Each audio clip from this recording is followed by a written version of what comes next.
တောင်းကြရလိမ့်မယ်ရှာကြပါတွေးလိမ့်မယ်ခောက်ပါကသင့်အားတကားဖွင့်ပေးမယ်တောင်းသောသူတို့ဟာရမယ်ရှာတဲ့သူလည်းတွေ့မယ်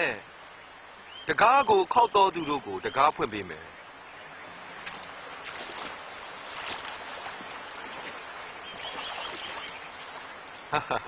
ဖခင်တယောက်စီမှာသားငယ်ကငါးကိုတောင်းရင်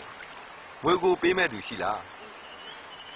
ကြက်ဥကိုတောင်းရင်ကိမိကောက်ကိုပေးမလားသင်တို့တောင်ကိုယ့်သားသမီးကိုကောင်းတာပေးတတ်ရဲ့ဘုရားသခင်ဟာဆုတောင်းတဲ့သူတွေကိုတန်ရှင်သောဝိညာဉ်တော်ကိုပို့ပြီးပေးတော်မူမယ်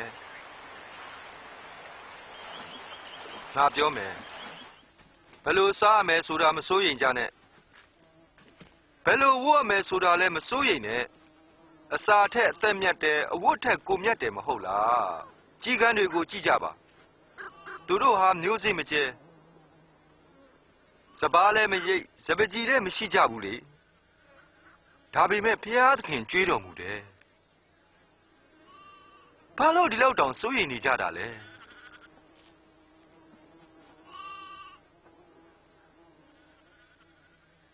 တင်တို့စိုးရိမ်ကြောက်ကြနေလို့အသက်ကိုရှည်စီနိုင်သလားသိငယ်တဲ့အမှုတောင်မတတ်နိုင်ရင်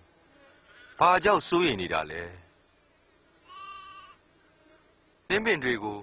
ကြည့်ကြပါကိုယ်တိုင်မလုပ်ကြပေမဲ့ဒီပင်ဟာဘုံကြီးတဲ့ရှောမုန်မင်းရဲ့အဝတ်ထက်ပိုမြတ်တယ်ဒါကြောင့်ဒီနေ့အသက်ရှင်ပြီးမနှက်ဖန်မိဖို့တည်းရောက်မဲ့မြတ်ကိုတောင်မှဖျားသခင်ကဂီယူဆိုင်ရဲ့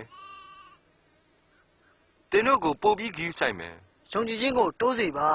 ယုံကြည်ခြင်းဟာမုံညင်းစိလောက်ရှိရင်တဖန်းပင်ကိုအမြင့်ကကျွတ်ပြီးပင်လယ်ထဲစိုက်စေလို့ပြောရင်တင်တို့ပြောတဲ့အတိုင်းဖြစ်လိမ့်မယ်